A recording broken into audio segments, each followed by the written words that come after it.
Hi class, welcome to Health Economics. Today we are going to be discussing the response of the AIDS epidemic comparing two countries, specifically France and South Africa. Let's get started. All right class, now you might be asking yourself, what is the AIDS epidemic?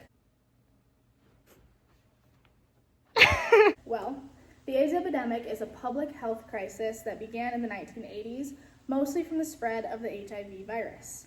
As with any epidemic, this led to a lot of public fear and confusion with a lack of knowledge. This advertisement here, people were quite confused as to even how it spread. The other two advertisements showcase more so of how it spread, which is unprotected sex and drug use through needles. All right, as this is an economics class, we're going to focus on different variables between France and South Africa. The first being adults with HIV, GDP per capita, those newly infected with HIV, life expectancy, and annual HIV deaths. Alrighty class, so our first graph is going to look at GDP per capita and its relationship with adults with HIV through time.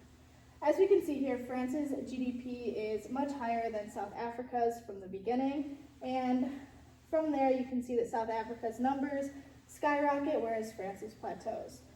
This could be due to France having more resources, such as treatment options, healthcare options, and preventative care opportunities.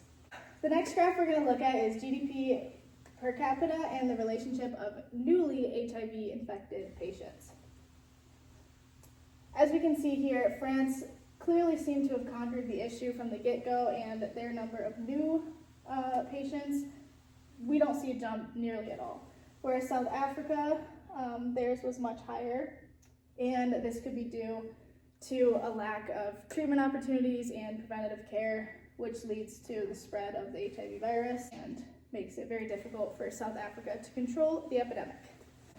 Alrighty class, getting into graph C, we are going to be looking at the relationship of life expectancy and adults with HIV.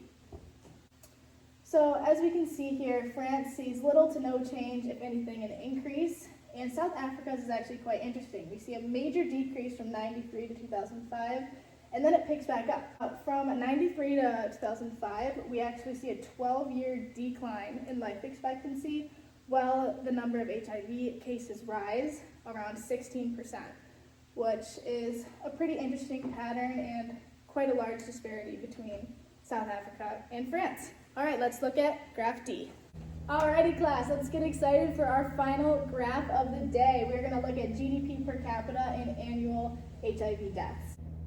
So, quickly observed is France sees little to no change, whereas South Africa's graph is quite dramatic. They obviously were not able to have the resources and access to treatment to slow the epidemic until it took nearly complete control and led to thousands and thousands of deaths that maybe could have been prevented with better international resources and connections.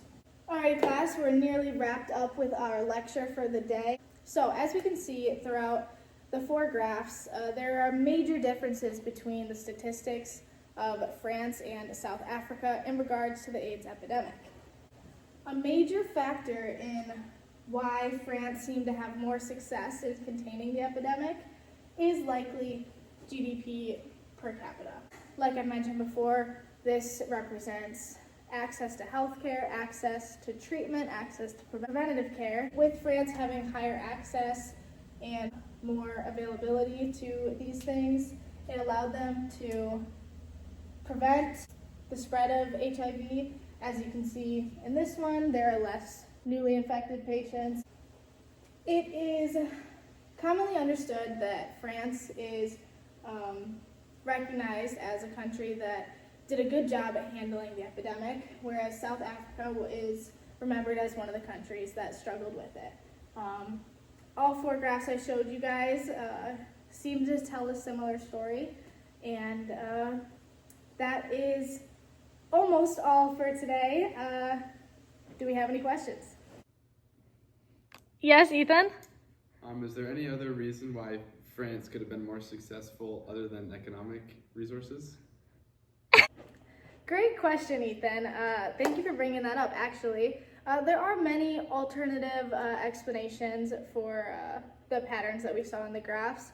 One could be that at the time France could be considered more progressive in terms of conversations surrounding sexuality and drug use, as well as at the time South Africa was likely a lot more conservative and there was a lot of stigma and shame around those type of conversations. And while we're on the topic of alternative explanations, we should touch on the fact that between 1948 and the late 90s, South Africa actually went through an apartheid era where there was extreme racial segregation. People that were non-white were experiencing lots of political restrictions. For instance, they weren't allowed to vote. And this also led to a decrease in accessible health care for those that were a part of the non-white community. Also, like I mentioned prior, France's activism focus was very comfortable being focused on public health, whereas South Africa was way more focused on their political rights, as their protests looked more like this, whereas France's looked like the slide prior. And that is all for today, class. I guess time is up. I see you've already packed your bags up, so I will see you next Wednesday. Thanks.